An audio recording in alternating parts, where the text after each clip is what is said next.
ప్రార్థన శ్రీ పి పుల్లం రాజు గారు, ఆ తర్వాత స్పెషల్ నంబర్ సంఘ కోయర్. అందరికీ ప్రైజ్లాడండి. అందరూ తలలు వంచినట్లయితే ప్రార్థించుకుందాం. మహాపరిశుద్ధుడా, మహాగణుడా, కృపగల నాయన, నీ ఘనమైన నామానికి స్తుతి స్తోత్రాలు వందనాలు చెల్లించుకొంచున్నాం, గడలు చెల్లించుకొంచున్నాం. మీరు సిలువలో పలికిన 7 మాటల ధ్యాన కూటములో మొదటి మాటగా, తండ్రి మీరేమి చేయుచున్నారో మీరు ఎరగరు కనుక వీరిని క్షమించుము అన్న విజ్ఞాపన మాటను ప్రప్ప, తండ్రి నీ కుమార్తె ప్రప్ప, దాసురాలు ప్రప్ప శక్తివంతమైన అద్భుత రీతిగా సందేశంలో కలవరి మాటలను వినిపించినందుకు నీకు వందనాలు చెల్లించుకొంచున్నాం. అవున తండ్రి, వాక్యం శరీరధారి అయి కృపా సత్య సంపూర్ణగా మా మధ్య నివసింపచేసినందుకు నీకు స్తోత్రం నాయన. వాక్యం తండ్రి మా అందరి హృదయాలు ప్రతిఫలింపచేసి ప్రతిష్ఠించమని మా ప్రభువు ప్రియకుమారుడు నజరేసు నామములో అడిగి వేడుకొంచున్నాం మా తండ్రి, ఆమేన్.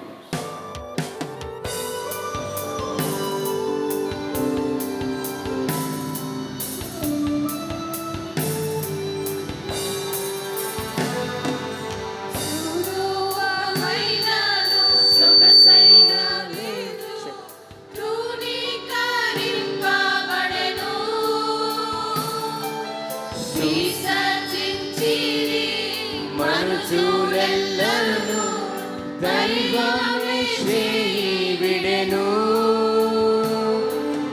10,000లోన అతి సుందరుడు ప్రభుని కోల్పోయెను.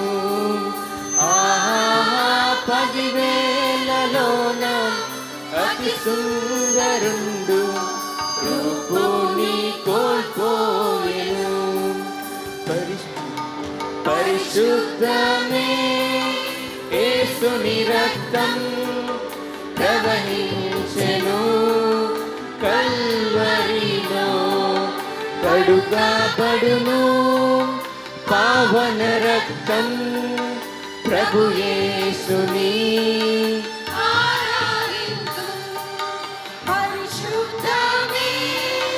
యేసుని రక్తం ప్రవహించెను కల్వరిలో, కడుగబడును పావన రక్తం ప్రభు యేసుని. ఆరాధించు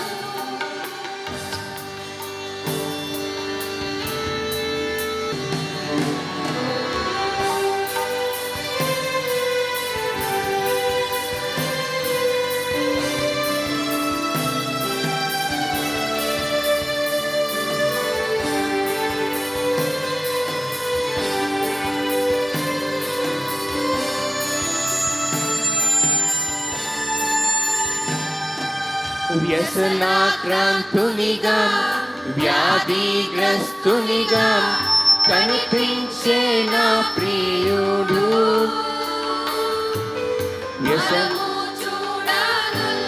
స్వరూపుడానే మనమెన్నిక చేయలేదు,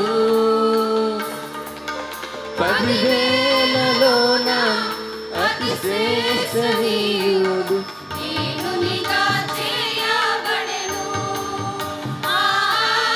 10,000లోన అతి శ్రేష్ఠనీయుడు దీనునిగా చేయబడెను. పరిశుద్ధమే యేసుని రక్తం ప్రవహించెను కల్వరిలో, కడుగబడును పావన రక్తం ప్రభు యేసుని. ఆరాధింతున్ పరిశుద్ధమే యేసుని రక్తం ప్రవహించెను కల్వరిలో, కడుగబడును పావన రక్తం ప్రభు యేసుని. ఆరాధించు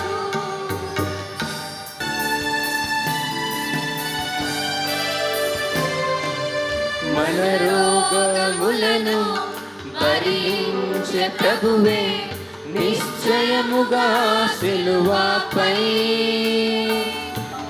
మన వ్యసనములన్నీ వహించే నతుడు దేవుని వద గొర్రె పిల్లై 10,000లోన అతి పరిశుద్ధుండు పాపముగా చేయబడెను. ఆహా 10,000లోన అతి పరిశుద్ధుండు పాపముగా చేయబడెను. పరిశుద్ధమే యేసుని రక్తం ప్రవహించెను కల్వరిలో, కడుగబడును పావన రక్తం ప్రభు యేసుని ఆరాధింతున్. పరిశుద్ధమే యేసుని రక్తం ప్రవహించెను కల్వరిలో, కడుగబడును పావన రక్తం ప్రభు యేసుని ఆరాధింతున్.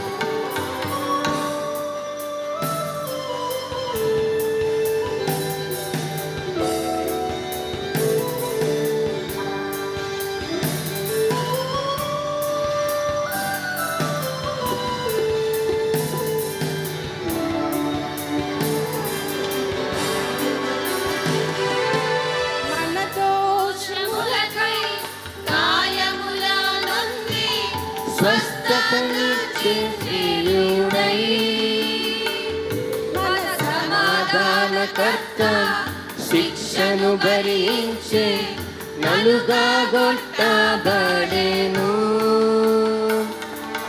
10,000లోన అతి మహాగణుడు రక్తపు ముద్దాయను. ఆహా 10,000లోన అతి మహాగణుడు రక్తపు ముద్దాయను. పరిశుద్ధమే యేసుని రక్తం ప్రవహించెను కల్వరిలో, కడుగబడును పావన రక్తం ప్రభు యేసుని ఆరాధింతున్. పరిశుద్ధమే యేసుని రక్తం ప్రవహించెను కల్వరి, కడుగబడును పావన రక్తం ప్రభు యేసుని ఆరాధించు.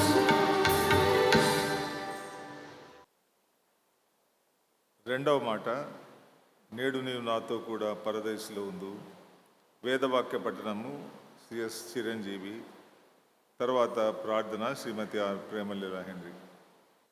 క్రీస్తునందు ప్రియమైనటువంటి సంఘ కాపరికి, సంఘ కమిటీ పెద్దలకు మరియు సంఘ సభ్యులందరికీ దేవుని ఘనమైన నామమున గుడ్ ఫ్రైడే మరియు ఈస్టర్ శుభాకాంక్షలు తెలియజేస్తున్నాను. ఈ శుభ శుక్రవార దినమున రెండవ మాట ధ్యానాంశంలో భాగంగా ఏర్పాటు చేయబడిన లేఖన భాగంగా లూకా 23వ అధ్యాయము 43వ వచనం చదువుకుందాం. లూకా సువార్త 23వ అధ్యాయము 43వ వచనం చదువుకుందాం. అందుకు ఆయన వానితో, నేడు నీవు నాతో కూడా పరదేశంలో ఉందువని నిశ్చయంగా నీతో చెప్పుచున్నానని. దేవుడి పరిశుద్ధ వాక్యం దీవించునుగాక. నాకు ఈ అవకాశం ఇచ్చినందుకు మొదటగా దేవదేవునికి వందనాలు, స్తుతులు చెల్లిస్తున్నాను. అదేవిధంగా సంఘ కాపరికి, సంఘ కమిటీ పెద్దలకు మరియు good Friday and Easter committee సభ్యులకు నా హృదయపూర్వక వందనాలు. Thank you all. ప్రార్థన శ్రీమతి ఆర్ ప్రేమలీలా హెన్రీ.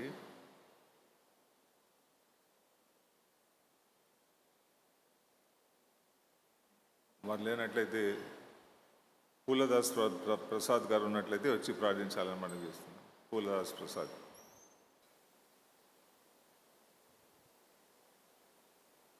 అందరం కలుసుకొని 196వ కీర్తన ఆహా మహాత్మా శరణ్య బుక్ షీట్లో, ప్రోగ్రామ్ షీట్లో ప్రింట్ చేయబడింది. 2వ వచనం పాడుతున్నాం. పల్లవి 2వ వచనం.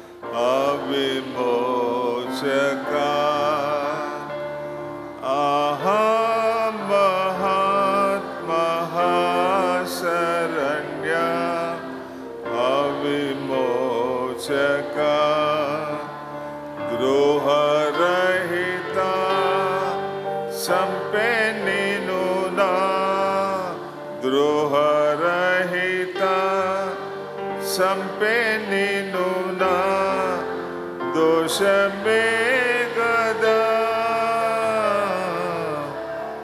ఆహా మహాత్మ శరణ్య అవిమోచక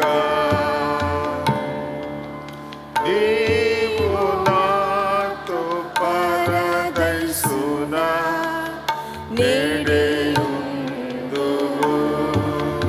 నీవు నాతో పరదైసున నేడేయుందువు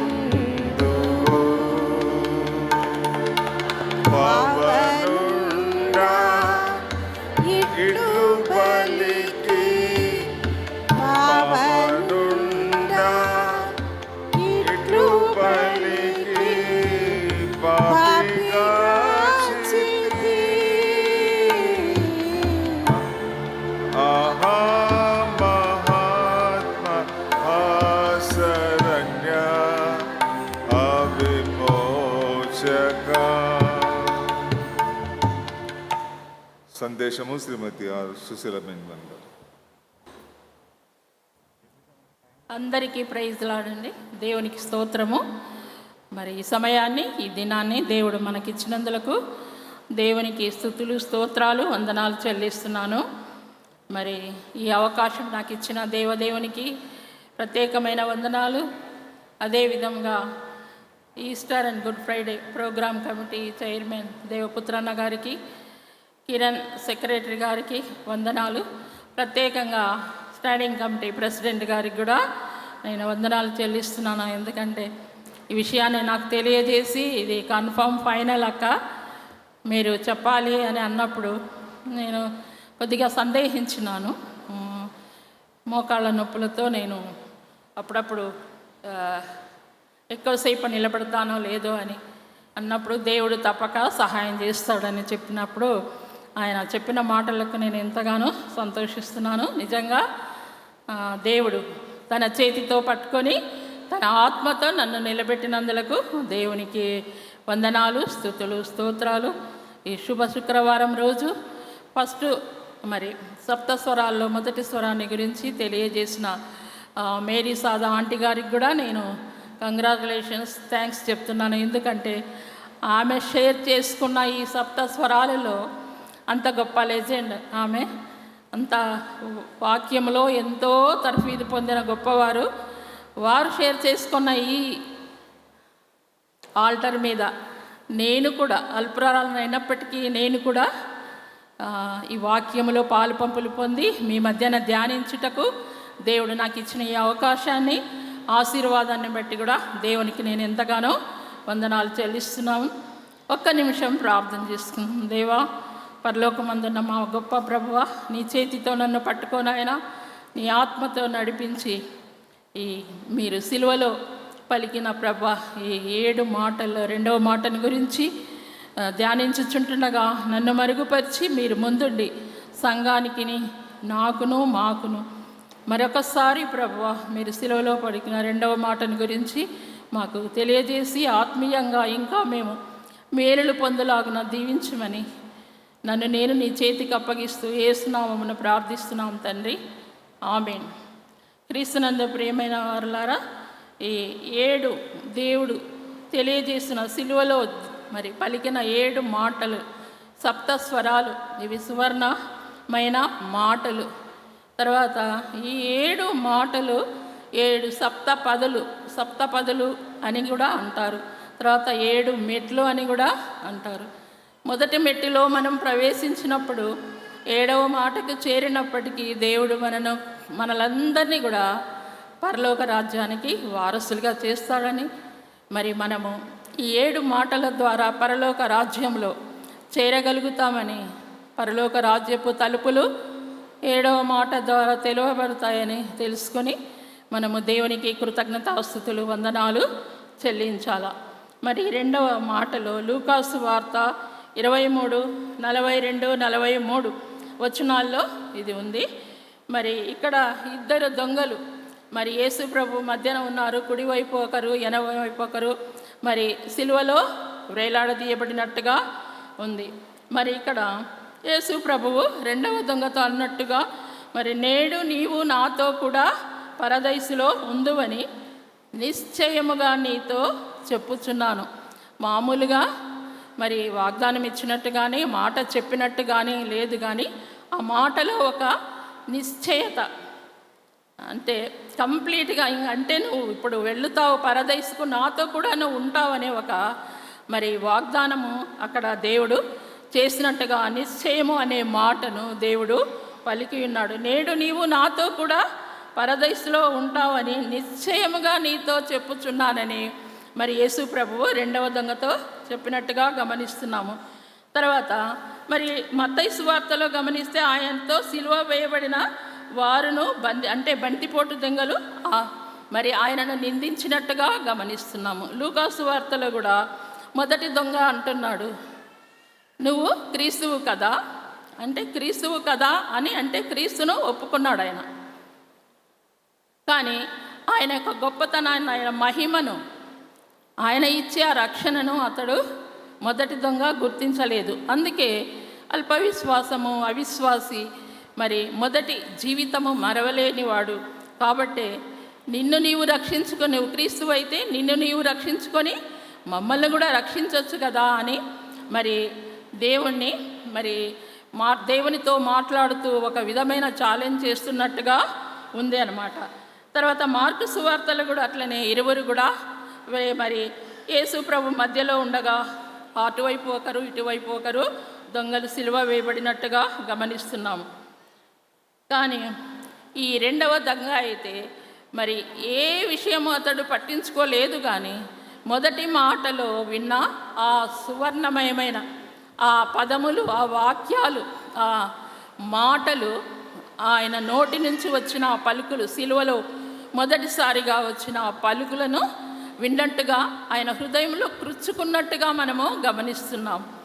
ఏమిటి అంటే, తండ్రి వీరేం చేయుచున్నారో వీరు ఎరుగరు గనక వీరిని క్షమించుమని ఆ యొక్క దేవదేవుని యొక్క ఆ ప్రార్థనను, దైవకుమారుని యొక్క ప్రార్థనను మరి శ్రద్ధగా రెండవ దొంగ విన్నట్లు ఆ ప్రార్థన యొక్క విజ్ఞాపన యొక్క అర్థము అతడు తెలుసుకున్నాడు.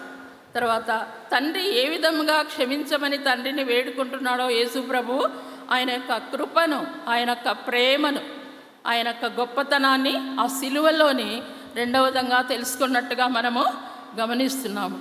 అంతేకాకుండా మరి ఇంకొకటి ఏమిటంటే, వెంటనే ఆ రక్షణ కార్యమును మరి తన హృదయంలో కలిగినట్టుగా అతడు తెలుసుకున్నాడు. అక్కడ చుట్టూ ఉన్న వారిని, సర్వలోకంలో ఉన్న వారిని అందరినీ కూడా క్షమించమని దేవుడు విజ్ఞాపన ప్రార్థన చేస్తున్నప్పుడు వారిలో నేను కూడా ఒకనిగా ఉండాలని రెండవ దొంగ ఆశించినాడు. అందుకే యేసు నీ రాజ్యంలోకి వచ్చినప్పుడు నన్ను జ్ఞాపకం చేసుకోమని యేసు ప్రభుల వారిని ప్రార్థించినట్లుగా మనం గమనిస్తున్నాం. అది కూడా ఒక ప్రార్థన. యేసయ్య చేసిన ప్రార్థనకు జవాబుగా ఇక్కడ రెండవ దొంగ ప్రార్థించినట్టుగా మనము గమనిస్తున్నాం. యేసు ప్రభుల వారు తండ్రి అయిన దేవుడికి ప్రార్థన చేసినాడు, కుమారుడైన దేవుడికి రెండవ దొంగ ప్రార్థన చేసినట్టుగా మనం ఇక్కడ గమనిస్తున్నాం. యేసు అనగా రక్షకుడని ఆ రెండవ దొంగ గ్రహించినట్లుగా మనం చూస్తున్నాం. అంతేకాకుండా మొదటి మాటలోని ఆ ప్రార్థన విజ్ఞాపన విని ఆయన క్షమాపణను తెలుసుకున్న తర్వాత యేసు వైపు చూస్తూ ఉన్నప్పుడు తనను తాను పరిశీలించుకున్నాడు. యేసును చూస్తూ ఉన్నాడు, తనను తాను కూడా చూసుకుంటున్నట్టుగా రెండవ దొంగను మనము గమనించవచ్చు. మరి ఆ సమయంలో రెండవ దొంగ తను పాపి అని గుర్తించినాడు. మరి ఇందాక మొదటి మాటలో మరి మేరీ సాద అంటే చెప్పినప్పుడు ముందు మన పాపములు మనము గుర్తించుకోవాలి.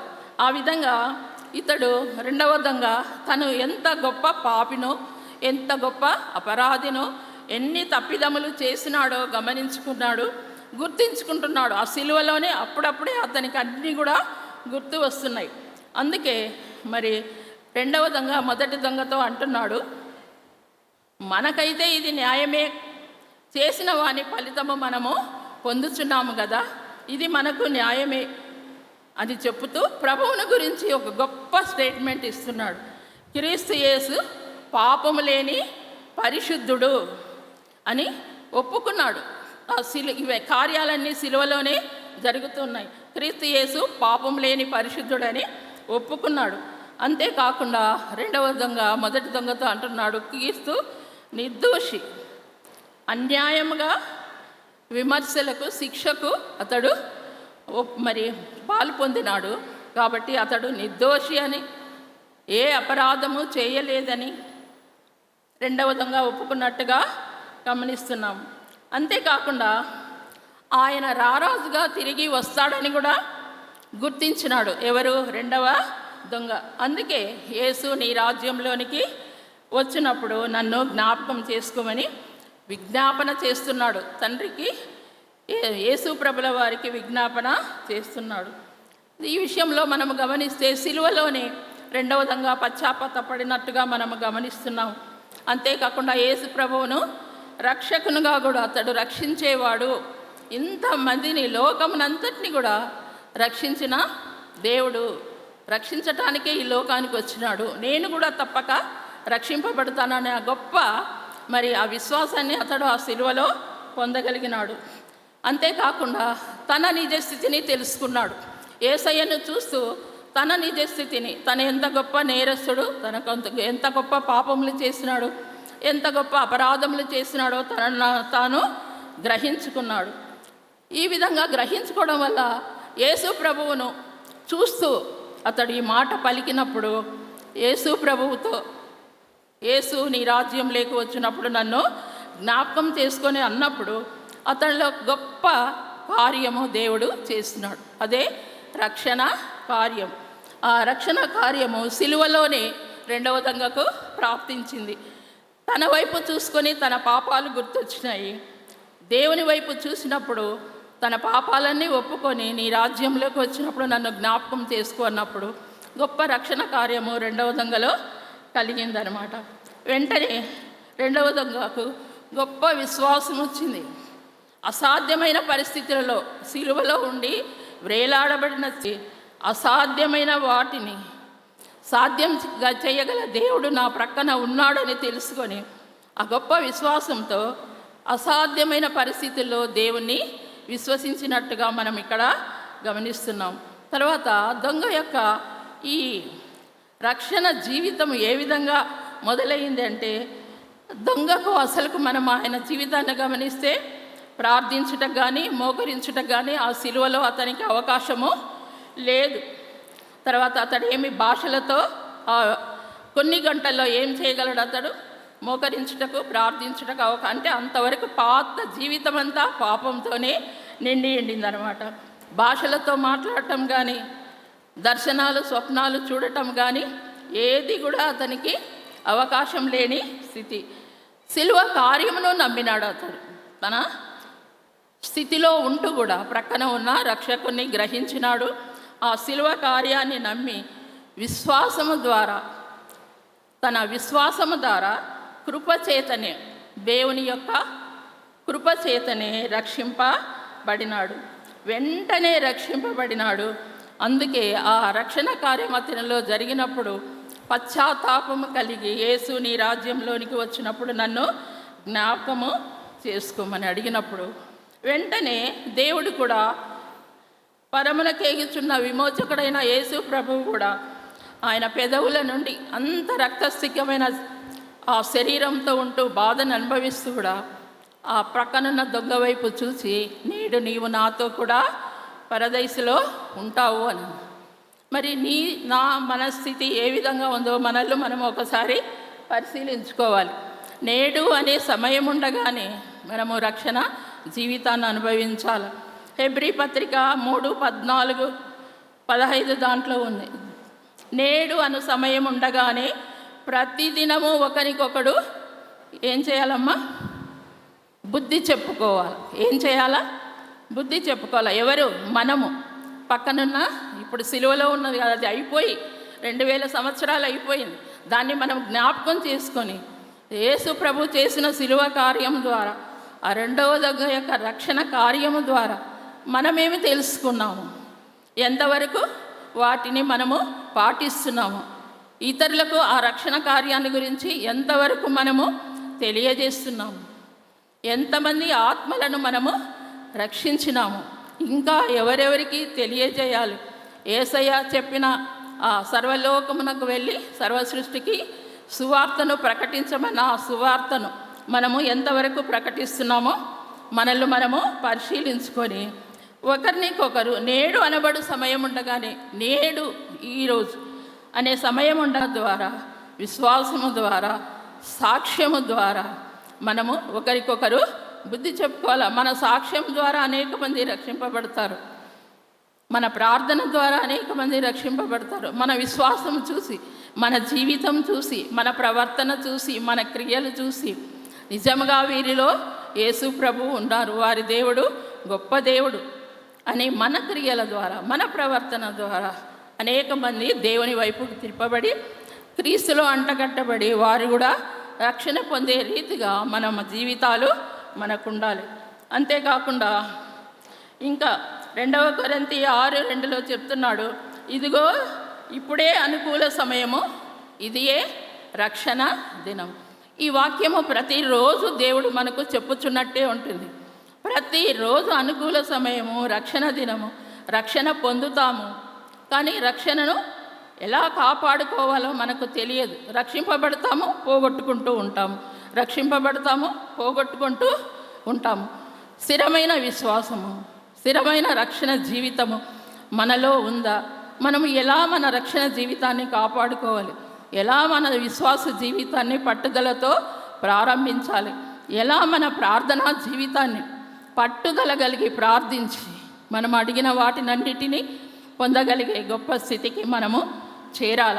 అందుకే వాక్యం ద్వారా దేవుడు మనల్ని హెచ్చరిస్తున్నాడు, నేడే అనుకూల సమయమని. అంతేకాకుండా హెబ్రీ పత్రిక 3:8 నేడు మీరు ఆయన శబ్దము వినిన ఎడల అరణ్యంలో శోధపడిన దినము కోపం పుట్టించినప్పటి వలె మీ హృదయములను కఠినపరచుకొనుడి. మన పితరులు ఇశ్రాయేలు ప్రజలు అరణ్యంలో దేవుని ఎట్లా శోధించినారో మీరు అట్లా శోధింపకుండా మీ హృదయాలను కఠినపరుచుకోవద్దు అంటున్నాడు. మన హృదయాలలో కఠినత్వం ఉందా లేదా అనేది మనల్ని మనమే పరీక్షించుకోవాలి, నిత్యము పరీక్షించుకోవాలి. నిజంగా కఠినత్వము లేదు నాలో అనేవాళ్ళు ఎంతమంది ఉన్నారో నాకైతే తెలియదు. ఏదో ఒక సమయాన, ఏదో ఒక రీతిలో, ఏదో ఒక ప్రవర్తన ద్వారా ఈ కఠినత్వాన్ని మనం ఇతరులకు బయలుపరుస్తూ ఉంటాం. కాబట్టి దేవుడు అంటున్నాడు, మీ హృదయాలను కఠినపరచుకోకుండా దేవుణ్ణి నమ్ముకొని దేవుని రక్షణ మార్గంలో నడవండి అని అంటున్నాడు. అంతేకాకుండా ఇదే అనుకూల సమయము, ఇదే రక్షణ దినం. కాబట్టి ఆ హెచ్చరికను దేవుడు మనకు ఇచ్చి ఉంటున్నాడు. కాబట్టి నిత్యము దేవుడు మనతో ఉంటున్నాడు, మనతో నడుస్తున్నాడు, మన జీవితంలో, మన కుటుంబాల్లో ఉంటున్నాడు. కాబట్టి దేవుని ఏ విధంగా మనము మన హృదయాల్లో, మన కుటుంబాల్లో చేర్చుకొని మన విశ్వాస జీవితాన్ని, రక్షణ జీవితాన్ని కాపాడుకుంటున్నామో, మన ప్రవర్తన ఏ విధంగా ఉందో ఒక్కసారి మనల్ని మనము పరీక్షించుకుందాము. ఇక్కడ చూడండి, లూకా సువార్త 12:20 ఒక హెచ్చరిక మరి వాక్యం ద్వారా తెలియజేస్తున్నాడు. ధనవంతుని యొక్క అతిశయం, మరి దండిగా పంటలు పండినాయి, ఐశ్వర్యం ఉంది, ధనం ఉంది, హోదా ఉంది, అన్నీ ఉన్నాయని చెప్పి కొట్లను కూడా విప్పి కొత్త కొట్లను కట్టించుకొని అతని యొక్క స్టేటస్ని గురించి, అతని యొక్క ఐశ్వర్యాన్ని గురించి, అతని యొక్క సంపదను గురించి అతిశయపడుతూ ఏమంటున్నాడమ్మా? నా ప్రాణమా తినుము, త్రాగుము, సుఖించుము అంటున్నాడు. ఎంత గొప్ప అతిశయం కదా! వాడిలో ఎవరు లేరు, ఆయనలో దేవుడు లేడు, దేవుని గురించిన ఆలోచన లేదు, దేవుని గురించిన భయము లేదు, ఇహలోక సంబంధమైనవే అన్నీ, వాటిని గురించే ఆలోచిస్తూ నా ప్రాణమా తినుము, త్రాగుము, సుఖించుము అని అంటున్నాడు. అప్పుడు ప్రభువు ఏమంటున్నాడు? దేవుడు, వెర్రివాడా ఈ రాత్రి నీ ప్రాణమును అడుగుచున్నాను, నీవు సిద్ధపరిచినవి ఎవరి వగను అంటున్నాను. సో ఆ లిస్టులో మనము దేవుని కృప వల్ల ఉండకూడదు. దేవుని ఎదుట ఆ విధంగా మనము ఉండకూడదు. వెర్రివాడ, ఇవన్నీ సంపాదించినావు, ఈ రాత్రే నీ ప్రాణం అడుగుతున్నాను, ఇవన్నీ ఎవరికి ఇచ్చిపోతావని అడుగుతున్నాడు. అలాంటి స్థితిలో మనం అనకుండా 103వ కీర్తనలు అక్కడ దావీదు మహారాజు ఏమంటున్నాడు? తన ప్రాణముతో, నా ప్రాణమా యెహోవాను సన్నుతించు, నా అంతరంగమునున్న సమస్తమా ఆయన పరిశుద్ధ నామమును సన్నుతించు. ఆయన చేసిన ఉపకారములలో దేనిని మరవకు. అలాంటి విశ్వాసం కలిగి, అలాంటి దీన మనసు కలిగి, అలాంటి విధేయత కలిగి, అలాంటి వినయం కలిగిన జీవితం కలిగి, అన్నిటికంటే ముఖ్యంగా కృతజ్ఞతాస్తుతులు ఎల్లప్పుడూ దేవునికి చెల్లించే బిడ్డలుగా మనము ఉండాలని వాక్యం ద్వారా తెలియజేస్తున్నాడు. ఇంకొక హెచ్చరిక ఏమంటే, నేడు లూకా సువార్త 19:5-9లో ఒక మాట ఉంది. ఏమని ఉంది తెలుసా? జక్కయ్య, త్వరగా చెట్టు దిగి రా, నేడు నేను నీ ఇంట ఉండవలసినది. ఈరోజు నీతో, నాతో, మనతో, అందరితో మాట్లాడుతున్నాడు. నేడు ఈ ఇంటికి రక్షణ వచ్చినది. దేవుడు చెప్పిన మాటలకు లోబడి పైనుంచి కిందికి దిగినాడు. పరిగెత్తి ఎక్కడికి దిగినాడు? యేసు పాదముల చెంత. మన జీవితాలంతా కూడా ఎక్కడ ఉండాలి? దేవుని పాదముల చెంత ఉన్నప్పుడే మన ఇంటికి రక్షణ వస్తుంది, మన బ్రతుకుల్లో రక్షణ కలుగుతుంది. అందుకే యేసయ్య అంటున్నా, జక్కయ్యతో అంటున్నాడు, నేడు నీ ఇంటికి రక్షణ వచ్చింది. మన ఇంటికి అందరికి కూడా రక్షణ ఇంకా రాలేదని నేను చెప్పను, వచ్చింది. కానీ ఏం చేయాలా? వచ్చిన రక్షణను మనము కాపాడుకోవాలా, అది మన బాధ్యత. దేవునికి స్తోత్రం. అలాంటి వారమే అందరం ఉన్నామని నేను నమ్ముచున్నాను. అంతేకాకుండా రక్షణ అది వ్యక్తిగతమైనది, అది పర్సనల్. నాకు రక్షణ ఉంటే, నేను భక్తి పరులైతే ఎవరు పోతారమ్మా పరలోక రాజ్యానికి? నేనే. నా బిడ్డలకు ఉండాలి, మన కుటుంబంలో ప్రతి ఒక్కరు, భర్తకు ఉండాలి, భార్యకు ఉండాలి, పిల్లలకు ఉండాలి, అందరికీ కూడా ఎవరి విశ్వాసము వాళ్ళదే, ఎవరి రక్షణ వాళ్ళదే. కాబట్టి అలాంటి రక్షణ జీవితం మనం పొందుకొని మన కుటుంబం అంతా కూడా రక్షణ జీవితంలో ఉండాలి. అందుకే మరి ఇక్కడ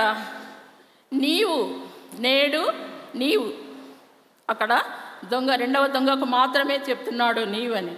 తర్వాత పరదైసులో ఉంది అన్న, పరదైస్ ఆనందించే స్థలము. తర్వాత ఈ పరదైసు అనేది విశ్వాసికి మరణము, పరదైసులో ప్రవేశం జరుగుతుంది. దేని ద్వారా? మరణము పరదైసులో ప్రవేశ మార్గం అన్నమాట, మరణం అనే ద్వారా. కాబట్టి అలాంటి పరదైసులో పాలు పంపులు పొందుటకు రెండవ దొంగకు దేవుడు ఆశీర్వాదము దయచేసినాడు, నిశ్చయత కూడా దయచేసినాడు. నేడు నాతో కూడా నిశ్చయముగా. నిశ్చయత అంటే ఒకటి భద్రత. ఎవరి నుంచి వచ్చింది ఆ భద్రత? యేసు ప్రభులోనే భద్రత. ఆయన రక్షకుడు, ఆయన మనల్ని రక్షించేవాడు. ఆయన చేతుల్లో మనం ఉంటే, ఆయన పాదాల చెంత మన జీవితాలు ఉంటే మనకు భద్రత, రక్షణ కలుగుతుంది. అందుకే యేసయ్య నాతో కూడా నీవు నేడు పరదైసులో ఉండు అని అన్నాడంటే, క్రీస్తుతో కూడా మనకు భద్రత ఉంది అని. ఆ దొంగకు కూడా అలాంటి భద్రత కలిగింది. అది ఆయన యొక్క విశ్వాసానికి, ఆయన యొక్క రక్షణకు, ఆయన యొక్క పాపపు ఒప్పుకోలుకు ప్రతిఫలంగా దేవుడిచ్చిన గొప్ప భాగ్యం. నిశ్చయముగా అతడు ప్రభువు భద్రతలో ఉన్నాడనేది మనము తెలుసుకుంటున్నాం. అంతేకాకుండా మరణం అనగా సజీవుడైన యేసుతో మనము కూడా సజీవులుగా ఉండగలుగుటకు అవకాశం. సో మనము మరణమును గురించి ఎప్పుడు కూడా భయపడాల్సిన అవసరం లేదు. ఇక్కడ లేకపోతే ఎవరితో ఉంటాం? మనము యేసయ్యతో నిత్యము ఆనందిస్తూ ప్రభువు సన్నిధిలో ఉంటాం. కాబట్టి ఇంకా అంతేకాకుండా మరణం అంటే అది ముగింపు కాదు, పొడిగింపు. అది మరణం అంటే ముగింపు కాదు, పొడిగింపు. అశాశ్వతమైన జీవితం నుంచి ఎక్కడికి వెళ్తామమ్మా? శాశ్వతమైన జీవితంలోకి మనము మార్చబడతాం. కాబట్టి అది కూడా దేవుడిచ్చిన గొప్ప భాగ్యం. ఆ దొంగకి ఇచ్చినాడు. మన అందరికి కూడా, లోకమంతటికి కూడా ఆయన ఇస్తున్నాడు. ఆయన రక్షకుడిగా మనం అంగీకరిస్తే వెంటనే ఆయనతో కూడా మనము పరలోకంలో ఉండగలుగుతాం. ఆయన మన కొరకు అక్కడ నివాసాలు ఏర్పాటు చేస్తున్నాడు. ఎందరైతే ఆయనను రక్షణ పొంది ఆయన చేత క్షమాపణ పొంది విశ్వాస జీవితంలో స్థిరులై ఉంటారో అలాంటి వారందరి కొరకు ఆయన పరలోక రాజ్యంలో మన కొరకు స్థలము ఏర్పాటు చేసి ఉన్నాడు. కాబట్టి ఈ పరదైసు ద్వారము దొంగకు తెరవబడింది. అంతేకాకుండా ఆయన జీవితాన్ని ఒకసారి మనం గమనిస్తే యేసు ప్రభువును నమ్మనప్పుడు ఎట్లా ఉన్నాడంటే, ఆ సిలువ వేయబడక ముందు అతడు మొత్తం జీవితము జైలు జీవితము. కానీ ఆ రాత్రి అతడు యేసయ్య క్షమాపణ పొందిన తర్వాత ఎక్కడ ప్రవేశించినాడమ్మా?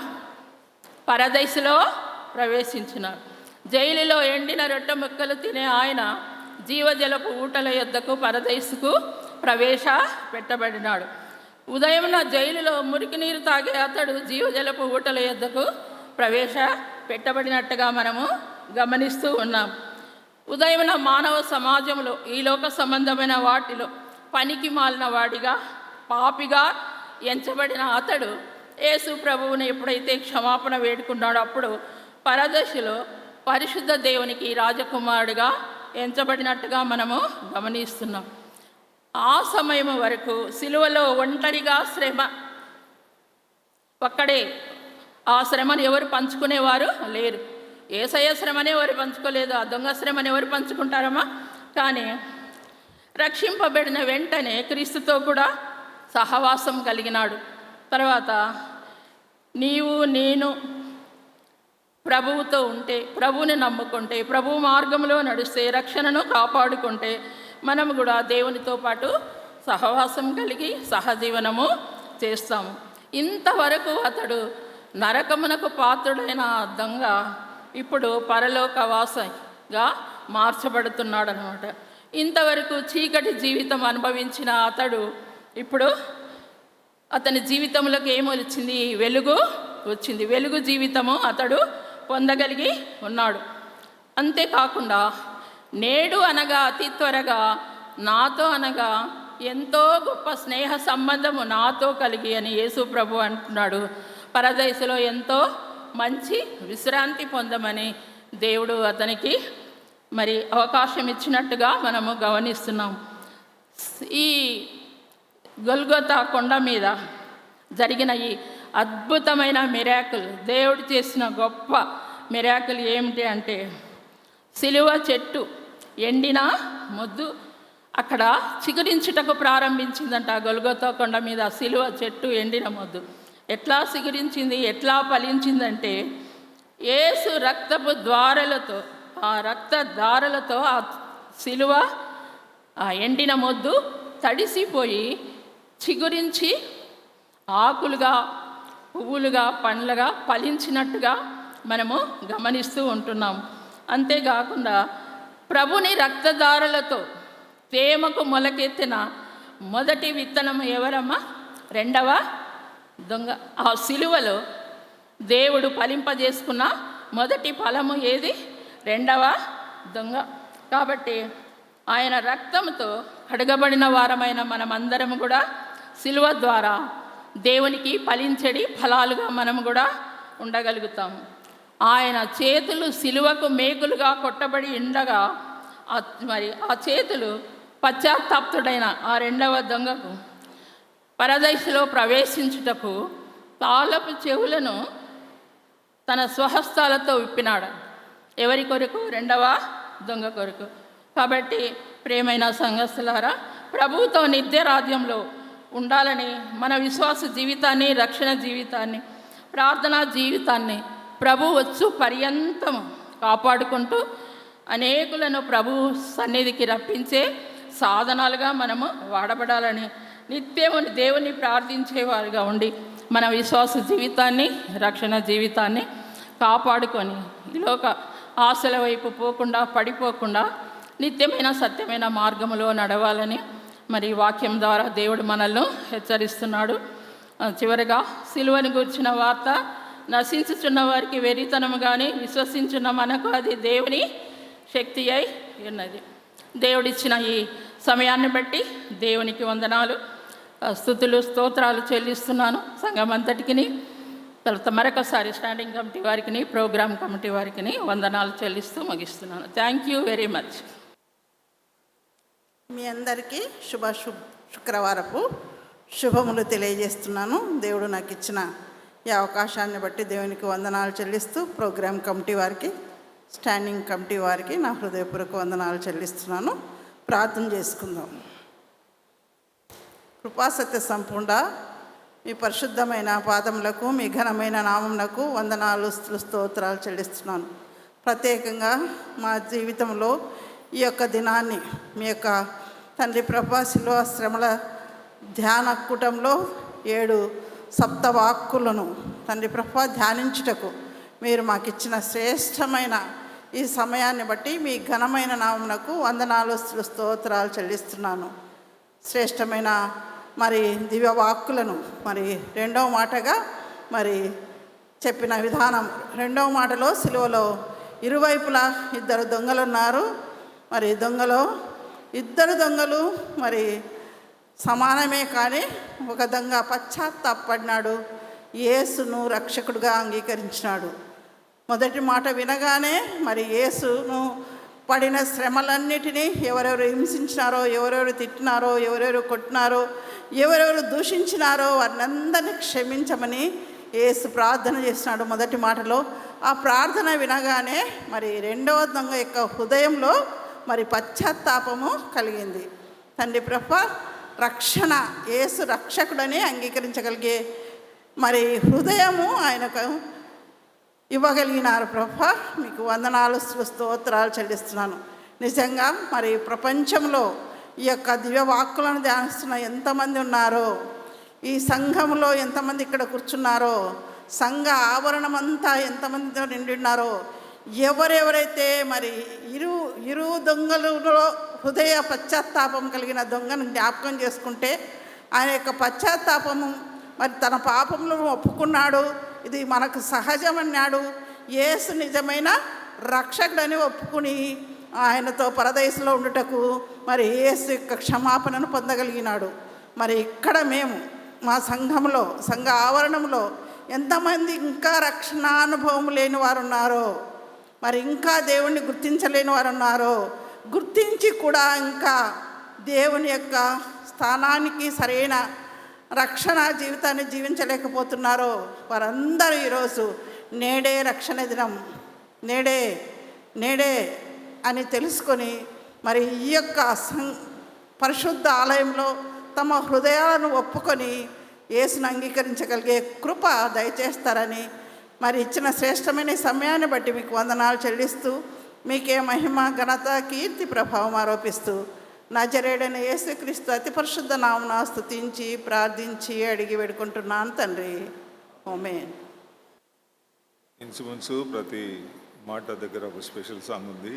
సెకండ్ ఒరకల్ తర్వాత క్యాప్షన్ లేదు కనుక మనకు చేతిలో ఉన్న ప్రోగ్రామ్ షీట్స్లో on a hill far away stood an old rugged cross అందరం లేచి నిల్చుండి పాడుకుందాం. షీట్స్లో ఇవ్వబడిన పాట 13వ పేజీ, on a hill far away stood an old rugged cos.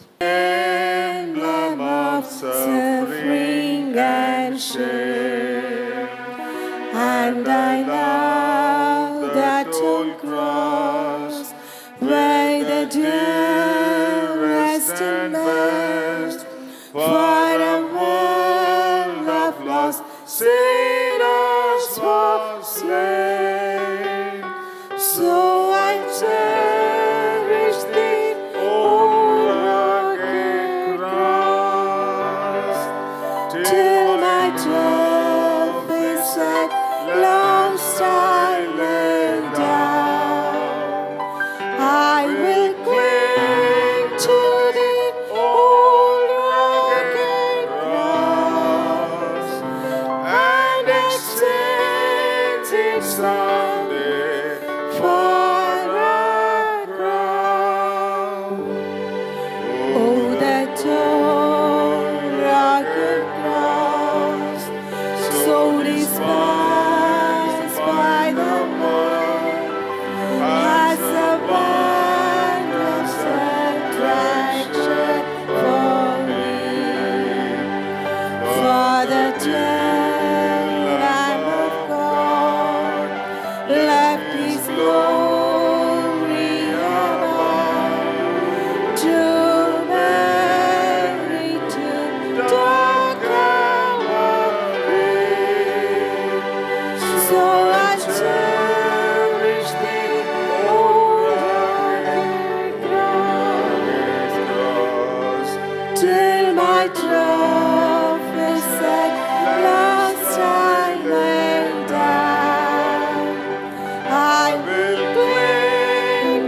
the old rugged cross and extended someday for a crown.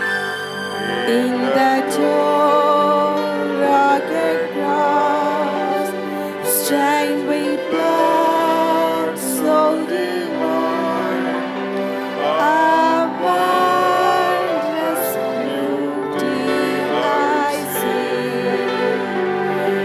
What was on that old cross?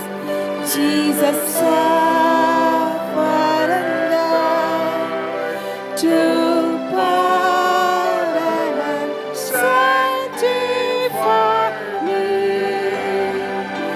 So I cherish the old rugged cross till my trophies at last I lay down. I will cling to the old rugged cross and accept its someday for a crown. To the old rugged cross I will ever be true. His shame and reproach gladly bear. Then he'll call me someday to my home forever, where his glory forever I share. So I cherish the old rugged cross till my trophies at last I lay down. I will cling to the old rugged cross and exchange it someday for a crown. God bless you. God bless you. ప్రార్థించుకుందామండి. పరిశుద్ధుడా, ప్రేమమయుడా, పరలోకపు రాజా, నీ ఘనమైన పాదములకు వేలాది కోట్లాది వందనాలు స్తోత్రాలు చెల్లిస్తున్నాం నాన్న. ప్రభా, ఈ శుభ శుక్రవారాన్ని మాకు అనుగ్రహించినందుకు నీకు వందనాలు స్తోత్రాలు చెల్లిస్తున్నాం నాన్న. తండ్రి, నువ్వు సిలువలో పలికిన 7 మాటలని ప్రభా మేము ఈరోజు ధ్యానిస్తుండగా ప్రభా నువ్వు మాతో ఉండమని ప్రార్థన చేస్తున్నాను నాన్న. నీ మాటలలోని ప్రభా ప్రతి ఆంతర్యాన్ని ప్రభా ఇక్కడ చేరిన ప్రతి బిడ్డ ప్రభా తెలుసుకొని ప్రభా వాటి సారంగా జీవించే భాగ్యాన్ని మాకు అనుగ్రహించమని ప్రార్థన చేస్తున్నాం నాన్న. ప్రభా మొదటి మాట ప్రభా, రెండో మాటలో ప్రభా తండ్రి నీ యొక్క ఆంతర్యాన్ని బయలుపరిచినందుకే నీకు వందనాలు స్తోత్రాలు చెల్లిస్తున్నాం ప్రభా. ప్రభా మూడవ మాట, అమ్మ ఇదిగో నీ కుమారుడు, ఇదిగో నీ తల్లి అని సెలవిచ్చిన గొప్ప దైవానికి వందనాలు చెల్లిస్తున్నాను నాన్న. ప్రభా మూడవ మాట, నీ దాసరాలు ప్రభా ప్రకటిస్తుండగా తండ్రి నువ్వు ఆమెని బలపరచమని ప్రార్థన చేస్తున్నానన్నా. మూడో మాట యొక్క సారాంశాన్ని మా ప్రభా మేమందరం గుర్తెరిగి వాక్యానుసారంగా జీవించే భాగ్యాన్ని మాకు అనుగ్రహించమని ఇక్కడ చేరిన ప్రతి ఒక్కరిని బట్టి వందనాలు చెల్లిస్తున్నానన్నా. ప్రతి ఒక్క కుటుంబాన్ని బట్టి వందనాలు చెల్లిస్తున్నానన్నా. 7 మాటలు విని ప్రభా మేము వీరిక వెళ్ళకుండా ప్రభా వాక్యానుసారంగా జీవించే భాగ్యాన్ని మాకు అనుగ్రహించమని ఈ యొక్క కొద్ది ప్రార్థన ప్రభు అయిన యేసు క్రీస్తు నామంలో అతి వినయంతో బ్రతిమాలి వేడుకుంటున్నాను తండ్రి. ఆమెన్.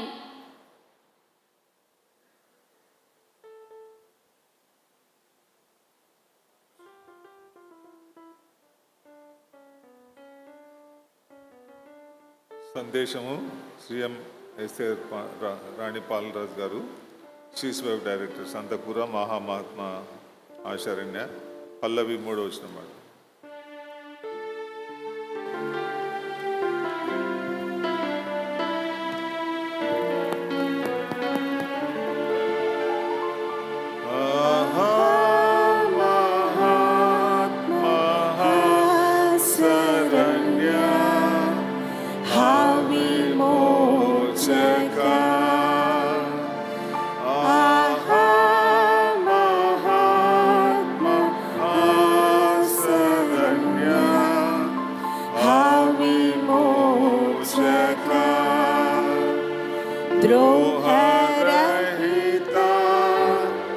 సంపే నీలోనా ద్రోహరహిత సంపే నీలోనా దోషమే గదా ఆహా మహాత్మ ఆసరణ్య విమోచక అమ్మని సుతుడటంచు మరియమ్మతో బలికి అమ్మని సుతుడటంచు మరియమ్మతో బలికి క్రమరాని జననీయంచు క్రమరాని జననీయంచు గతనుడితివి ఆహా మహాత్మ ఆసరణ్య విమోచక.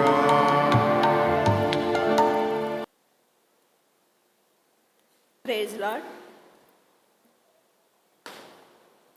యేసుక్రీస్తు శిలువలో పలికిన 7 మాటల ధ్యాన కూటంలో భాగంగా నాకు 3వ మాట ఇవ్వబడింది. నాకు ఇచ్చిన వాక్యాన్ని బట్టి దేవునికి మొట్టమొదటగా నా హృదయపూర్వక వందనాలు చెల్లిస్తున్నాను. నాకు అవకాశం ఇచ్చినటువంటి స్టాండింగ్ కమిటీ వారికి మరి ఈస్టర్ కమిటీ వారికి కూడా నా వందనాలు తెలియజేస్తున్నాను. మరి అంత మాత్రమే కాకుండా సంఘానికి విచ్చేసినటువంటి ఆత్మీయులు విశ్వాసులందరికీ కూడా ఈ శుభ శుక్రవారపు శుభాకాంక్షలను నేను తెలియజేస్తున్నాను.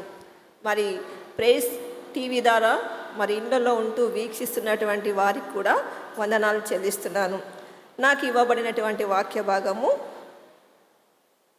యోహాను సువార్త 19వ అధ్యాయము 26-27 వచనములు. యేసు తన తల్లియు తాను ప్రేమించిన శిశువుని దగ్గర నిలిచి ఉండుట చూచి, అమ్మా, ఇదిగో నీ కుమారుడని తన తల్లితో చెప్పెను. తరువాత యేసు శిశువుని చూచి, ఇదిగో నీ తల్లి అని చెప్పెను. ఆ గడియ నుండి ఆ శిశువుడు ఆమెను తన ఇంట చేర్చుకొనెను. మరి ఈ వాక్య భాగాన్ని చూసినట్లయితే అక్కడ ఉన్నటువంటి పరిస్థితులు, తల్లి అయిన మరియా మరి యేసు ప్రేమించిన శిశువుని గురించి కొన్ని మాటలను ధ్యానించుకుందాము. మన ఫస్ట్ మాట వచ్చేసి విజ్ఞాపన, 2వ మాట వచ్చేసి విమోచన, 3వ మాట వచ్చేసి విధేయత. నా ముందున్నటువంటి ఆంటీ వాళ్ళు ఎంతోగానో ఆత్మీయంగా ఎదిగిన బిడ్డలు. నేను ఎప్పుడు కూడా మన సంఘంలో ఉన్నటువంటి స్త్రీలందరినీ కూడా రోల్ మోడల్గా చూస్తుంటాను. అటువంటి అవకాశాన్ని పరిశుద్ధ సన్నిధిలో వారి మధ్య దేవుని వాక్యాన్ని పంచుకోవడానికి దేవుడు ఇచ్చిన అవకాశాన్ని బట్టి నేను వందనాలు చెల్లిస్తున్నాను. మరి ముఖ్యంగా ఆకాశాన్ని భూమిని సృష్టించినటువంటి దేవుడు కలువరిగిరిలో ప్రభు అయిన యేసుక్రీస్తు శిలువమానుపై భూమికి ఆకాశానికి మధ్యన వేలాడుచున్నటువంటి యేసయ్య. మరి యోహాను సువార్త మనం 1:19 వచనంలో చూసినట్లయితే, లోక పాపములు మోసుకొని పోవు దేవుని గొర్రెపిల్లగా, అంటే యేసుక్రీస్తు శిలువలో మానవాళి రక్షణార్థము, శిలువలో ఆయన మనకు ఎన్నో ఆనిముత్యాల లాంటి మాటలైతేనేమి, మరి అమూల్యమైన మాటలు, మరి శ్రేష్టకరమైనటువంటి మాటలు నీకు నాకు మనందరికీ కూడా యేసుక్రీస్తు శిలువలో ఉంటూ మనకు బోధించడం జరిగింది. మరి ఈ సందర్భంలో చూసినట్లయితే ఆయన శిలువ దగ్గర ఎవరెవరు ఉన్నారంటే, తల్లి అయిన మరియా, ఆయన తల్లి సహోదరి క్లోపా భార్య అయినటి మరియా, మధ్యలేని మరియా శిలువ చెంత నిలిచి ఉన్నారు. అంటే కేవలం స్త్రీలు మాత్రమే అక్కడ ఉన్నారు. తరువాత యోహాను కూడా తిరిగి ఆయన వెనక్కి వచ్చి ఉంటాడని నేను అనుకుంటున్నాను. ఆయన కూడా శిలువ దగ్గర యోహాను కూడా వారితో ఉన్నట్లు మనం లేఖ భాగంలో చూస్తున్నాము. మిగతా శిశువులందరూ ఆయనతో పరిచర్య చేసినటువంటి వాళ్ళైతేనేమి, మరి దావీదు కుమారుడా మమ్మల్ని రక్షించు అని ఎన్నో స్వస్థత కార్యాలను పొందుకున్నట్టు వారైతేనేమి, మరణం నుంచి లేచిన వారైతేనేమి, అక్కడ ఎవ్వరు కూడా ఆ శిలువ దగ్గర లేరన్నమాట. అంటే ఆయన యొక్క సొంత సహోదరులు కూడా ఆయనను తిరస్కరించినారు. అక్కడ శిలువలో మనం చూసినప్పుడు ఆయన ఎంతగానో అవమానపరచబడినారు. యూదుల రాజువా అని అక్కడ అపహాస్యంతో వాళ్ళు మాట్లాడుతున్నారు. అంత మాత్రమే కాకుండా ఆయన కొట్టబడి, నలగొట్టబడి, ఉమ్మివేయబడి నిస్సహాయ స్థితిలో ఉంటున్నారు.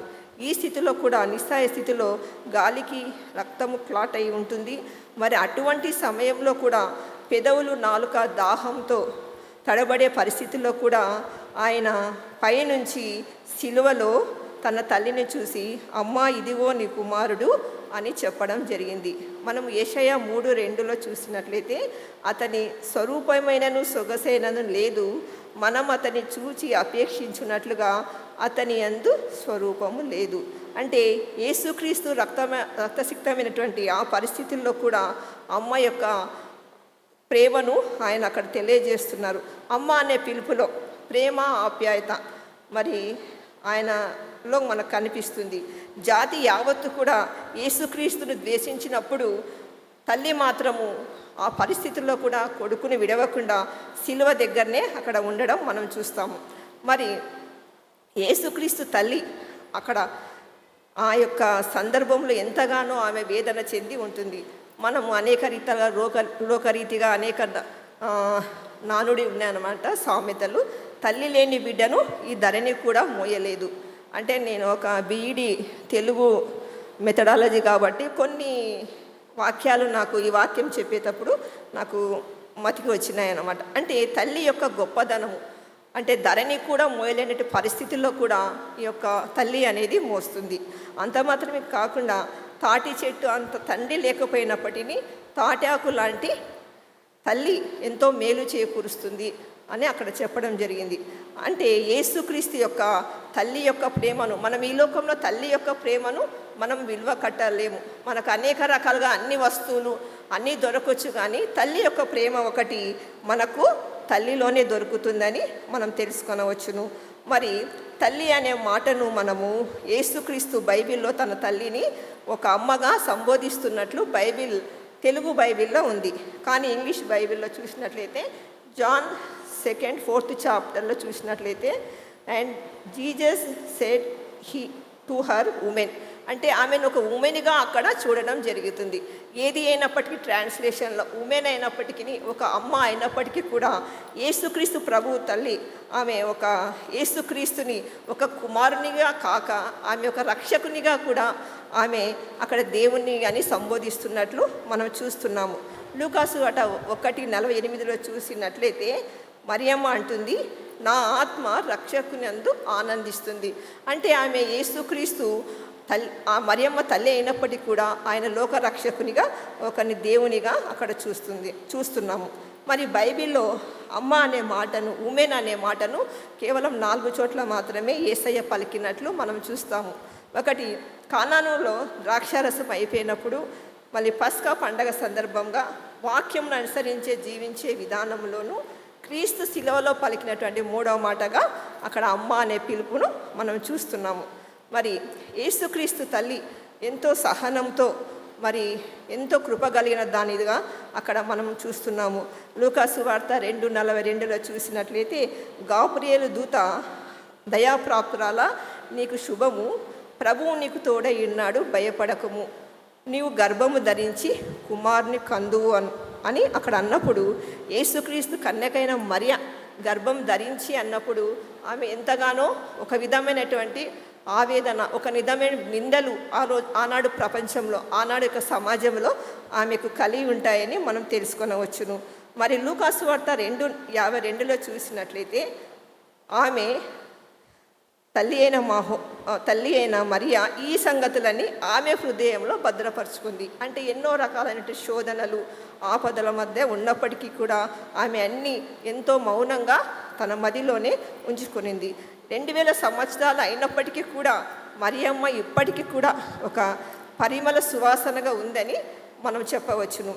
మరి సర్వమానవాళి రక్షణ ప్రణాళికలో మరియమ్మ యొక్క పాత్ర ఉందని మనము ఎంతగానో మనము ఈ వాక్య భాగంలో చూసుకుంటున్నాం. అంటే దేవుని వలన కృప పొందింది. మరి యేసుక్రీస్తు తల్లి ఎడల ఎంత ఆయన ప్రేమించినాడో పాత నిబంధనలో కూడా ఒక వాక్య భాగాన్ని నేను చూపించాలనుకున్నాను. 1 రాజులు 2వ అధ్యాయము 19వ వచనము, పేజీ నంబర్ 279. ఎందుకంటే టైం లేనందున నేను పేజీ నంబర్ కూడా చెప్తున్నాను. అక్కడ ఆ సందర్భంలో బెత్షెబా అక్కడ వస్తుందన్నమాట. బెత్షెబా రాజైన సొలొమోను వద్దకు అదోనీల పక్షమున చెప్పుటకు వచ్చినప్పుడు రాజు లేచి ఆమెకు ఎదురుగా వచ్చి ఆమెకు నమస్కారం చేసి సింహాసనం ఆసీనుడైన తన తల్లి కొరకు ఆసనం ఒకటి వేయించి ఆమెను అతని కుడి పార్శ్వమున కూర్చుండబెట్టెను. అంటే ఇక్కడ వాక్య భాగంలో చూసినట్లయితే ఒక రాజు అయినప్పటికీ ఆయన ఒక రాజు స్థానాన్ని వదిలి తన తల్లి కోసము క్రిందికి వచ్చి ఆమెకు నమస్కరించి ఆమెకు ఒక ప్రక్కన కుడివైపున ఒక ఆసనం అనేది వేయించడం జరుగుతుంది. ఈనాడు మనం కూడా మన తల్లిదండ్రులను ఏ విధంగా చూస్తున్నాము? ఇక్కడ రాజు అయినప్పటికీ కూడా ఆయన ఒక తల్లిగా ఎంత గౌరవించినారు.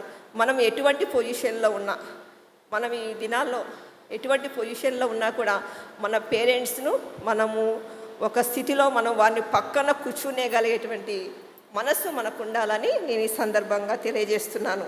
మరి ఇంకొక వాక్య భాగం చూసినట్లయితే ఇక్కడ లూకా సువార్త 2:34లో చూసినట్లయితే సిమియోను భక్తుడు ఒక నీతిపరుడు, పరిశుద్ధాత్మతో అతని అభిషేకించబడినటువంటి వారు ఆయన యేసుక్రీస్తును ఎత్తుకొని స్తుతించి తల్లిని దీవించినాడు. యేసుక్రీస్తు చూడక మునుపు మరణము పొందనని అతడు పరిశుద్ధాత్మ చేత బయలుపరచబడినటువంటి భక్తుడు. ఈయన ఏమన్నాడంటే మరియమ్మతో నీ హృదయం నుండి ఒక ఖడ్గము దూసుకొని పోవును. ఒక కింద వచనాలకు వచ్చినప్పుడు అనేకులు పడుటకును అనేకులు లేచుటకును వివాదాస్పదమైన గుర్తుగా ఈయన నియమించబడి ఉన్నారు. మనం బైబిల్లో చాలా రకాల ఖడ్గాలు చూస్తుంటాము. ప్రకటన గ్రంథంలో చూసినట్లయితే నోటి నుండి వాడిగల ఖడ్గము ఒకటి బయలుదేరుతుంది, 2 అంచులు గల ఖడ్గము వాక్యము, ఇటువంటివన్నీ ఉన్నాయి. కానీ ఇక్కడ మరియమ్మకు హృదయముల నుంచి ఒక ఖడ్గము. ఈ యొక్క ఖడ్గము ఎటువంటిదంటే యేసుక్రీస్తును తిరస్కరించిన ఖడ్గము, యేసుక్రీస్తును మరి నిందించిన ఖడ్గము. ఒక ఖడ్గము ఒకసారి హృదయంలో దూరిందంటే ఒక మనిషి చనిపోవాల్సిందే. కానీ ఇక్కడ మరియమ్మకున్నటువంటి ఈ ఖడ్గము అది చావునివ్వదు, మరి నెమ్మది కూడా ఇవ్వదు. అంటే సిలువ చెంత యేసుక్రీస్తు పడుచున్న బాధలను హింసలను ఆమె సిలువ చెంతనే ఉంటూ ఆమె చూస్తుంది. కాబట్టి మరియమ్మకు ఎంతో గుండెకోత ఉందని మనం చేస్తున్నాము. ఆమె యొక్క లోతులలో రగులుతున్న ఆ యొక్క బాధను, ఒక ఆక్రందనను మనం అక్కడ చూస్తున్నాము. మరి మనం ఈ విధంగా మనం దేవుని సన్నిధిలో మనం ప్రార్థించినప్పుడు యేసుక్రీస్తు బాల్యము నుండే తల్లి పడుచున్న బాధలన్నీ కూడా ఆయన చూసి ఉంటాడు. తన తల్లి బాల్యం నుండే ఎన్ని శ్రమలు ఓనర్చింది, లేఖన నెరవేర్పులో తన భాగాన్ని ఏ విధంగా మరియమ్మ నెరవేర్చిందో అలాగే యేసు కూడా లేఖనానుసారంగా తన బాధ్యతలను నిర్వహించినారు. మనము యేసుక్రీస్తు తల్లి గర్భంలో ధరించినప్పుడే ఆమె ఎన్నో బాధలను పొందింది. ఆమె అక్కడ మనం బైబిల్లో చూసినట్లయితే ప్రజాసంఖ్య రాయవలనని అక్కడ అన్నప్పుడు వారు గలిలయ నుండి నజరేతు నుండి యూదాలోని బెత్లెహేమునకు దావీదు పురమునకు వచ్చినారు. అంటే ఈ పాపులేషన్ కొరకు. అంటే మరియమ్మ ఆ టైంలోనే ఎంతో దూరము పడి ఎన్నో కిలోమీటర్లు ప్రయాణమై అక్కడ పోవడం జరిగింది. మరి యేసు జన్మించిన తర్వాత కూడా హేరోరాజు 2 సంవత్సరాల మగపిల్లలందరినీ చంపాలి అన్నప్పుడు కూడా ఆమె ఆ బిడ్డను ఎత్తుకొని పోయి అక్కడ ఉండడం జరిగింది. అంటే యేసుక్రీస్తులో ఆమె యొక్క బాధ్యత ఎంత నెరవేర్చిందో ఈనాడు యేసయ్య కూడా సిలువలో ఉంటూ కూడా ఆమె యొక్క ఆమెకు సహాయం చేసే స్థితిలో ఆయన ఉన్నాడు. మరి ఇక్కడ యోహాను భక్తుని చూసినట్లయితే ఇక్కడ యోహాను చూస్తూ యేసుక్రీస్తు శిశువుని చూస్తూ ఇదిగో నీ తల్లి అని చెప్పాను. ఆ గడియ నుండి శిశువుడు ఆమెను తన ఇంట చేర్చుకొనేను. యోహాను ఎప్పుడు ఈయన యేసుప్రభును చూచినాడంటే అక్కడ దోణె వేస్తున్నప్పుడు ఆయన దోణెలో వాక్యం బోధిస్తూ ఉంటాడు. ఆ టైంలో పేతురు యొక్క దోణెలో ఉంటూ ఉంటాడు, కానీ వలలు పడనటువంటి పరిస్థితిలో యేసు మాట విని ఆయన వల వేసినప్పుడు విస్తారమైనటువంటి చేపలు పడినాయి. అప్పుడు ఈ సీమోను యోహాను కూడా పక్కనే ఉంటారు.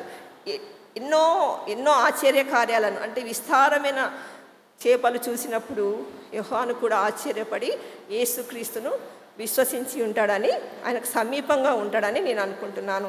ఇంకో రకంగా చూసినట్లయితే సమాజ మందిరపు అధికారి అయినటువంటి యాయిరు కుమార్తె చనిపోయినప్పుడు కూడా, ఆ 12 సంవత్సరాల కుమార్తె చనిపోయినప్పుడు కూడా యేసయ్య అక్కడ ఉన్నటువంటి వాళ్ళందరినీ కూడా పంపివేసి కేవలము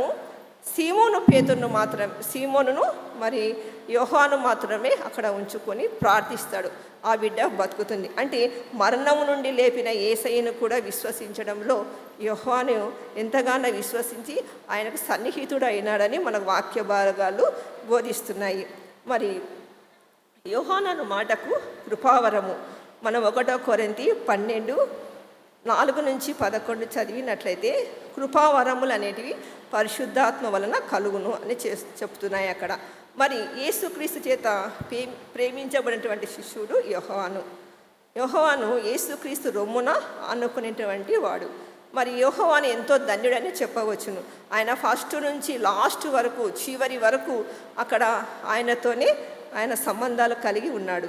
అక్కడ ఎంతోమంది అక్కడ ఆయన నుంచి ఎన్నో లాభాలు పొందినారు. మరి దావీదు కుమారుడు మమ్మల్ని రక్షించుము అన్నప్పుడు రక్షించబడిన వంటి వాళ్ళు రాలేదు, ఎందరో స్వస్థత పడినటువంటి వాళ్ళు కూడా రాలేదు. కానీ మరి నిన్ను గురించి అభ్యంతరం పడని అనేటువంటి పేతుడు కూడా అక్కడ లేడు. కానీ మరి యోహాను మాత్రమే ఒక ధైర్యముగా అక్కడ ఆ యొక్క పరిస్థితులను అన్నిటి తట్టుకొని నిలవబడినాడు. కాబట్టి యోహాను ధన్యుడని మనం చెప్పవచ్చును. 3.5 సంవత్సరాలలో 33.5 సంవత్సరాలు సువార్త పరిచర్యలో పాల్గొనేటువంటి శిష్యుడుగా మనం చెప్పవచ్చును. అంటే సిలువ దగ్గర ఉండి యోహాను యేసుక్రీస్తు అనుభవిస్తున్నటువంటి ఆ మహారోదనను ఆయన చూసినాడు. మరి యేసుక్రీస్తు సిలువ దగ్గరలో ఉన్నప్పుడు ఒక చిన్న గుంపు అక్కడ ఉంది కదా, మగ్దలేని మరియా, యోహాను, వీళ్ళందరినీ చూసినప్పుడు కూడా యేసయ్య హృదయానికి కూడా కొంచెం ఆదరణ కలిగించి ఉంటుంది. ఎందుకంటే ఆ పరిస్థితుల్లో ఎవరు లేరు కదా, అక్కడ అందరూ కూడా ఆయన దూరమైనప్పుడు యోహాను వీళ్ళని చూసినప్పుడు, ఈ చిన్న మందను చూసినప్పుడు యేసయ్యకు కూడా ఎంతో ఆదరణ అనేది కలుగుతుంది. యేసుక్రీస్తు స్థానంలో యోహాను ఇవ్వడం జరిగింది. యేసుక్రీస్తు తల్లి ప్రేమ, ఆదరణ అక్కడ యోహాను కూడా లభించింది. మరి యోహాను తల్లి అయిన మరియను ఉంచుకున్నంత వలన ఆయన కూడా ఎంతో ఆశీర్వాదకరంగా అక్కడ ఆయన జీవితం అయిందని చెప్పవచ్చును. యోహాను భక్తుడు మరి పద్మాసు దీపంలో ప్రకటన గ్రంథము రాయడములోను, పరిశుద్ధాత్మ దేవుడు సహాయం చేయటలో తల్లి అయిన మరియమ్మ పాత్ర ఎంతగానో తోడ్పడి ఉండవచ్చును. మరి ప్రకటన గ్రంథంలోని 2వ రాకడ విషయాన్ని రాయడానికి యోహాను భక్తునికి ఒక మంచి అవకాశము లభించింది అనవచ్చును. మరి మన జీవితాల్లో కూడా 2వ రాకడ సిద్ధపడడానికి, తోడ్పడడానికి యోహాను రాసిన యొక్క ప్రకటన గ్రంథము ఎంతగానో ఉపయోగపడుతుందని మనం చెప్పవచ్చును. మరి యేసుక్రీస్తు సిలువలో ఉండి కూడా ఎంతో రక్తసిక్తమైనటువంటి పరిస్థితుల్లో కూడా ఆయన సంపూర్ణ మానవునిగాను, సంపూర్ణ దైవత్వం గల కుమారునిగాను అక్కడ తన యొక్క బాధ్యతను నిర్వహించినారు. సో మనం ఈరోజు ఏ విధంగా మన పేరెంట్స్ను చూస్తున్నాము, నిర్గమకాండము 20:12 చూసినట్లయితే ఇక్కడ ఒక కండిషన్ ఉంది అన్నమాట. నీవు దీర్ఘాయుషవంతుడు అవునట్లు నీ తల్లిని తండ్రిని సన్మానించాలని. ఇదే వాక్యాన్ని మనం అపోస్తులైన పౌలు కొత్త నిబంధన గ్రంథంలో ఎఫెసీలకు రాస్తూ 3:6 పిల్లలారా ప్రభువునందు మీ తల్లిదండ్రులకు విధేయులై ఉండుడి, తల్లిదండ్రులను సన్మానించుడి, ఇది వాగ్దానములతో కూడినటువంటి ఆజ్ఞ అని అక్కడ మనకు చెప్పడం జరుగుతుంది. మరి నేటి సమాజంలో మనం క్రైస్తవులముగా నేను చూస్తున్న సరౌండింగ్ ఏరియాలంతా కూడా మనం తల్లిదండ్రులను ఎంతగానో బాగా చూసుకుంటున్నాము. అంత మాత్రమే కాకుండా వాళ్ళని ఆదరిస్తున్నాము. ఎందుకంటే మన చిన్నతనము నుంచి మనము సండే స్కూల్ నుంచి నీ తల్లిదండ్రులను ప్రేమించుము, పొరుగు వారిని ప్రేమించుము, ఈ యొక్క వాక్యాల చేత మనము తరబీదు పొంది ఉంటాము. అంతకు మాత్రమే కాకుండా మనం దేవుని యొక్క వాక్యాన్ని ఎల్లప్పుడూ ధ్యానిస్తూ మన జీవితాలను అప్లై చేసుకుంటూ మనం ఉంటున్నాం. కాబట్టి మనం మన తల్లిదండ్రులను మనం ఎంతో బాధ్యతాయుతంగా చూస్తున్నాము. కానీ నేటి సమాజంలో బయట పరిస్థితులు ఏ విధంగా ఉన్నాయి మనం ఆలోచించవలసిన అవసరము ఎంతైనా ఉంది. ఈనాడు మనము సమాజంలో చాలామంది పేరెంట్స్ బయటికి రావడానికి కారణము రెస్పాన్సిబిలిటీ అనేది పిల్లలు తీసుకోకపోవడం వలన వాళ్ళు బయటికి రావడం అనేది జరుగుతుంది.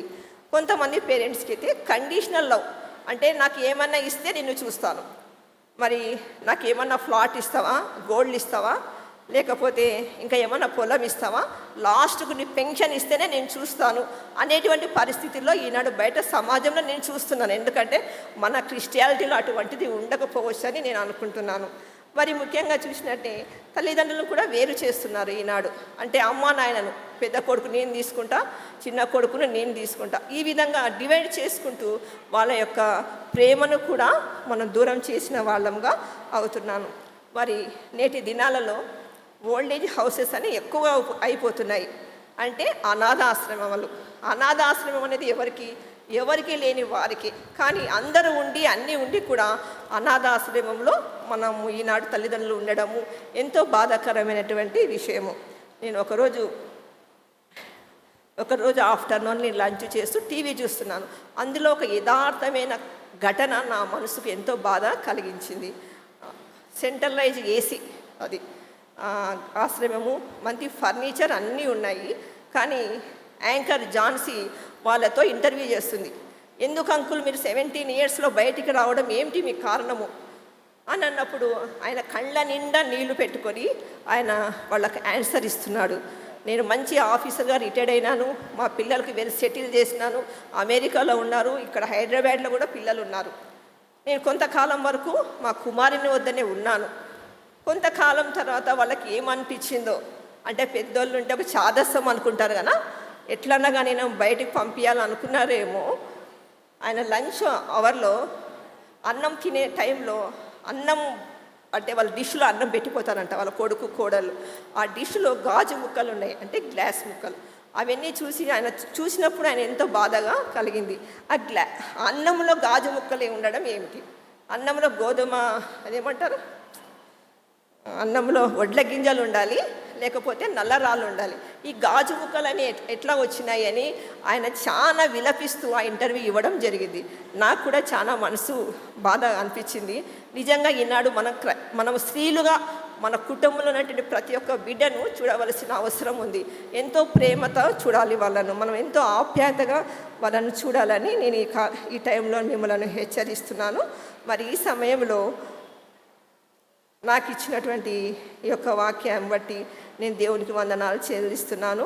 ఇంకోటి, పిల్లలు కూడా అంటే కొడుకులు కూతుర్లు ఇద్దరు సమానంగా ముసలి టైంలో చూడాలి. ఎందుకంటే మనకు ఈ మధ్యన స్వర్గీయ ఎన్టీఆర్ గారు సమానంగా మనకు ఆస్తిలో కూడా హక్కు ఇచ్చినారు. కాబట్టి మనం పేరెంట్స్ చూసే విషయంలో కూడా మనం కుమారులు కుమార్తెలు కలిసి వృద్ధ పేరెంట్స్ని చూడాలి. ఏదో కొడుకుల బాధ్యత కదా వారికే అప్పగిద్దామని మనం పేరెంట్స్ చేయడాల మన నిర్లక్ష్య భావం అనేది ఉండకూడదని నేను తెలియజేస్తున్నాను.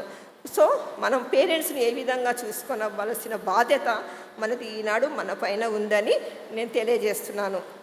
పేరెంట్స్ మనం చూసుకున్నప్పుడు దీర్ఘాయుషవంతుడు అవుదు అనేటువంటి వాగ్దానాలు, బైబిల్లో ఉన్నటువంటి వాగ్దానాలన్నిటి కూడా మన పట్ల మనం స్వతంత్రించుకోగలమని నేను ఈ సందర్భంగా తెలియజేస్తున్నాను. మరి డైలీ మనకు 24 అవర్స్ మన లైఫ్లో ఉంటుంది. కనీసం ఒక ½ అన్ అవర్ మన ఓల్డేజ్ ఫాదర్ మదర్ దగ్గర మనం కూర్చొని వాళ్ళతో మాట్లాడినప్పుడు వాళ్ళు ఎంతగానో సంతోషిస్తారు. మరి అంతగానే వాళ్ళతో షేర్ చేసుకున్నప్పుడు వాళ్ళు కూడా మా కుటుంబం అనేది ఒకటి ఉంది అనే సంతోషంతో వాళ్ళు ఈ లోకంలో ఎక్కువగా జీవించడానికి ఆస్కారం ఉందని నేను తెలియజేస్తూ ఈ సందర్భంగా మరి నేను మా బ్రదర్ పి సుధీర్ గారితో కలిసి CCY ఎవెంజికల్ కమిటీ వారితో కలిసి ఒక చిన్న పాటను, ఒక పల్లవి, ఒక వచనం పాడాలని ఆశిస్తున్నాను.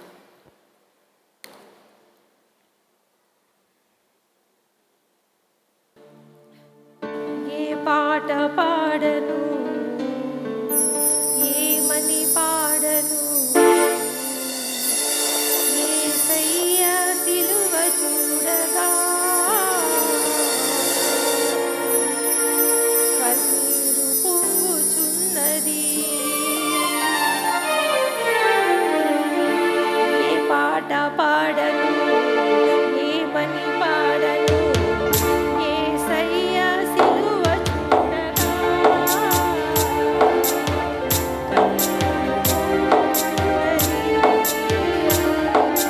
యేసయ్య సిలువ చూడగా కన్నీరు పొంగుచున్నది.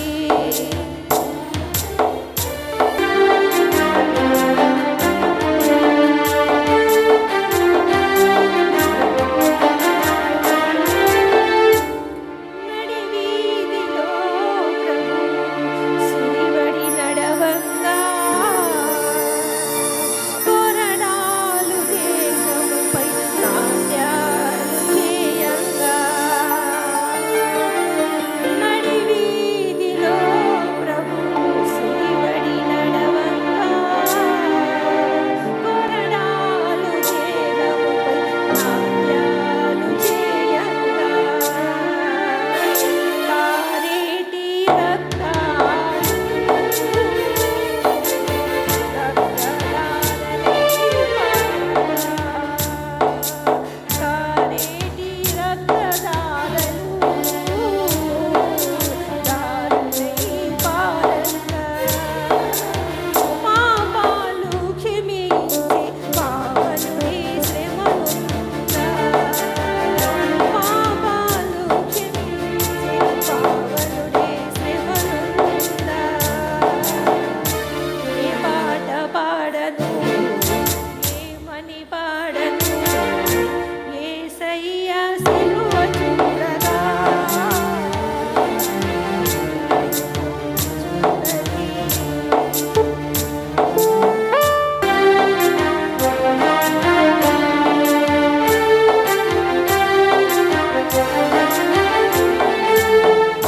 చీల్చిన వస్త్రములన్నీ చిగువేయగముగా. దీన వస్త్రముతోడా దేహమును కప్పుకొని. చీల్చిన వస్త్రములన్నీ చీట్లు వేయగముగా. దీన వస్త్రముతోడా దేహమును కప్పుకొని. నేనేమి చేసితిరో నీకే తెలియదని. నేనేమి చేసితిరో నీకే తెలియదని. కన్నిని వేడికి కనన్ని కాచగా. కన్నిని వేడికి కనన్ని కాచగా. ఏ పాట పాడను, ఏమని పాడను, యేసయ్య సిలువ చూడగా కన్నులు పొంగుచున్నది. యేసయ్య సిలువ చూడగా కన్నులు పొంగుచున్నది. యేసయ్య సిలువ